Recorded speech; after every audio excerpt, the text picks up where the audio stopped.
ವಿಷಾಹಾರ ಸೇವಿಸಿ 100 ವಿದ್ಯಾರ್ಥಿಗಳು ಅಸ್ವಸ್ಥವಾಗಿರೋ ಘಟನೆ ತಮಿಳುನಾಡಿನ ಖಾಸಗಿ ನರ್ಸಿಂಗ್ ಕಾಲೇಜಿನಲ್ಲಿ ನಡೆದಿದೆ. ಕೊಯಮತ್ತೂರು ಬಳಿ ಒಟ್ಟಮಲೈಪಾಳ್ಯಂನಲ್ಲಿ ಘಟನೆಯಾಗಿದೆ. ಕಳೆದ ರಾತ್ರಿ ಆಹಾರ ಸೇವನೆ ಬಳಿಕ ದಿಢೀರ್ ಅಸ್ವಸ್ಥರಾಗಿದ್ದರು. ಹಾಸ್ಟೆಲ್ನಲ್ಲಿ ನೀಡಿದ್ದ ಆಹಾರ ಸೇವಿಸಿ ವಾಂತಿ ಭೇದಿಯಾಗಿತ್ತು.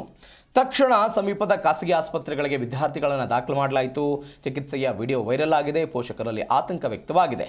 ಚಿಕಿತ್ಸೆ ಬಳಿಕ ವಿದ್ಯಾರ್ಥಿಗಳ ಆರೋಗ್ಯ ಸುಧಾರಿಸಿದೆ. ಈ ಬಗ್ಗೆ ನರ್ಸಿಂಗ್ ಕಾಲೇಜು ಮಂಡಳಿ ಸ್ಪಷ್ಟನೆ ಕೊಟ್ಟಿದೆ.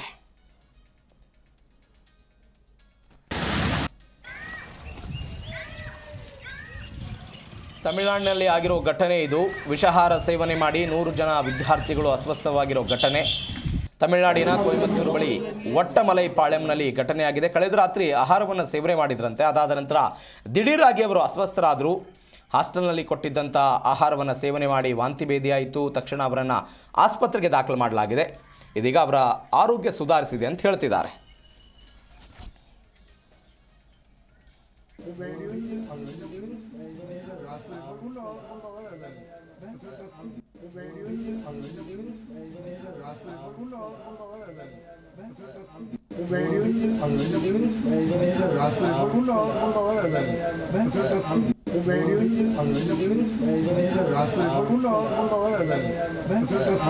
Uberium